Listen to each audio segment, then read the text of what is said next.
Привет! Меня зовут Лена. В этом видео я покажу вам, как приготовить очень вкусный торт Рафаэлло. Миндально-кокосовые коржи и нежный, как Рафаэлло, крем точно понравится любителям этих известных конфет. Мой Рафаэлло не содержит сахара, муки и масла, а также его можно легко приготовить в безлактозном варианте. Готовится он очень просто, а результат вас очень приятно удивит.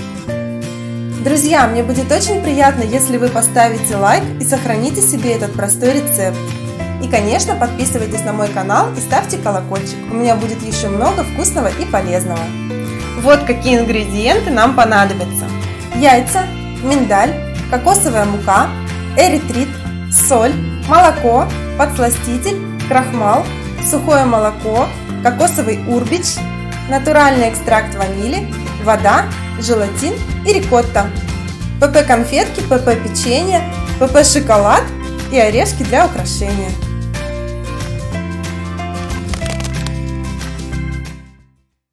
Итак, нам понадобится 6 яиц.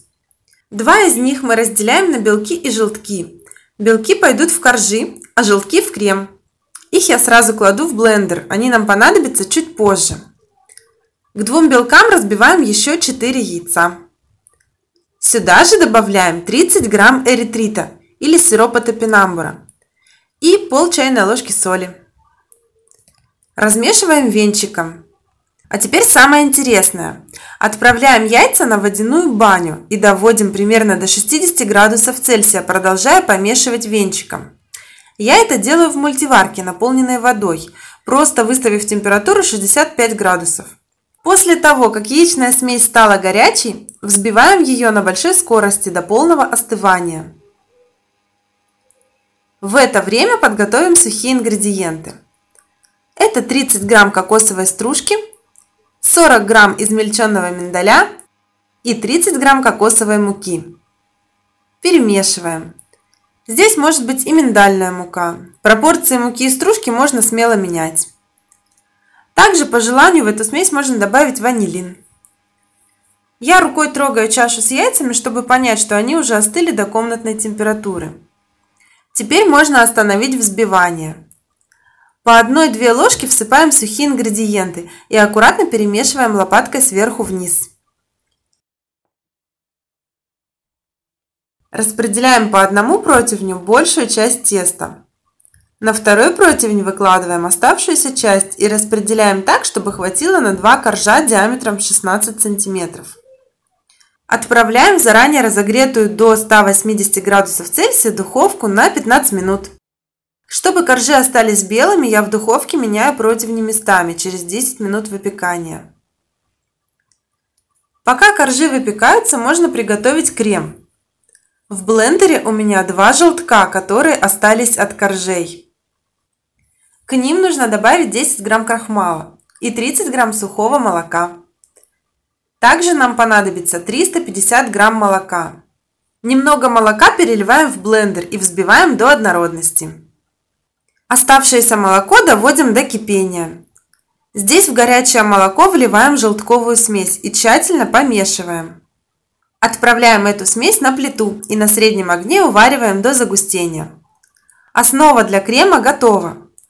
Теперь нужно постепенно добавить сюда все остальные ингредиенты. В горячую смесь выкладываем заранее замоченный желатин. Тщательно размешиваем до полного растворения. Если вдруг у вас не растворился, прогрейте еще раз смесь на плите. 15 грамм подсластителя, чайная ложка ванили, 30 грамм кокосового урбича. Размешиваем. И в конце добавляем 200 грамм рикотты. Рикотту можно заменить на кокосовые сливки. Получится безлактозный тортик.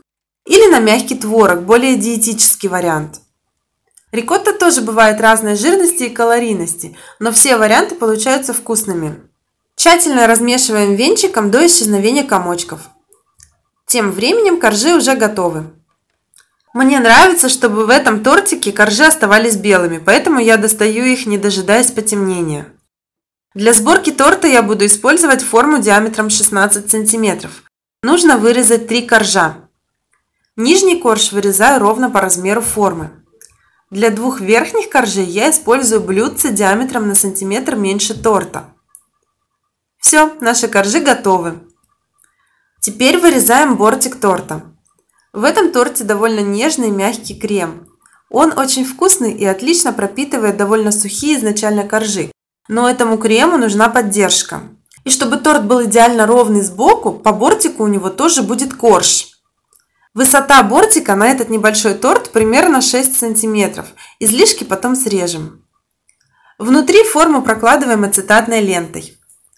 Крем наш уже немного начинает густеть. Самое время собирать торт. Капнем немного крема на подложку. Это делается для того, чтобы торт не скользил по подложке во время перемещения в холодильник или при перевозке. И укладываем нижний, самый большой по диаметру корж. Придавливаем слегка. Так крем впитается и не будет особо заметен после нарезания торта. Выкладываем бортики. Вообще эти коржи очень пластичны, с ними легко работать. Из них можно сложить торт любой формы, например, в форме полусферы, как будто половинка большой конфеты. Чтобы коржи в торте были мягкими, пропитаем их молоком. На такой торт понадобится 110 грамм молока и 4 грамма подсластителя. Щедро пропитываем бортики и дно. Выливаем половину крема. Такой формат торта с бортиками прекрасен тем, что крем никуда у вас не вытечет, даже если он еще жидковат. Второй корж тоже хорошо пропитываем и выкладываем оставшийся крем. Верхний корж тоже пропитываем. Укрываем пленкой и убираем в холодильник до полного застывания на 3-5 часов. И сразу же нужно подготовить рикотту для покрытия торта.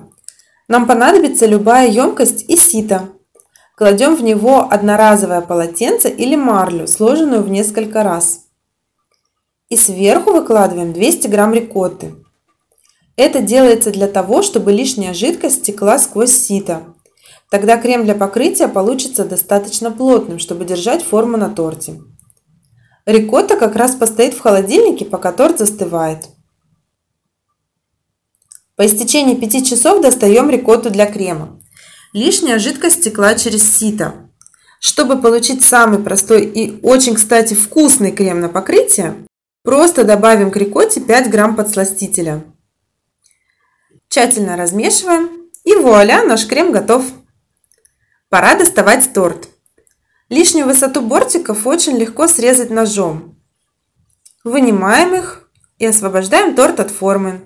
Посмотрите, как легко таким способом мы добились абсолютно ровного торта. Покрываем торт просто с помощью лопатки сбоку и сверху. И выравниваем сбоку.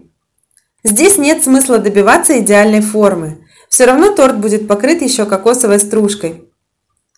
И выравниваем верхнюю поверхность торта.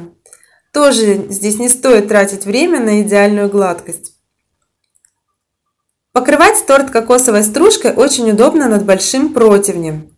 Я покрываю бока торта и угол. И присыпаю серединку. Часть поверхности, как видите, я оставляю без посыпки. Это делается для того, чтобы декор хорошо зафиксировался на креме и не упал с торта в самый неподходящий момент. Для украшения я использую сегодня ПП конфеты, ПП печенье, миндаль и шоколад без сахара. Размещаю сначала крупные детали, а потом заполняю промежутки мелкими. Этот вариант оформления довольно контрастный.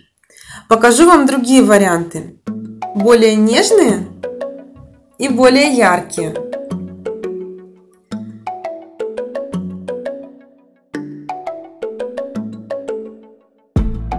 Торт Рафаэлло получается очень нежный, очень вкусный.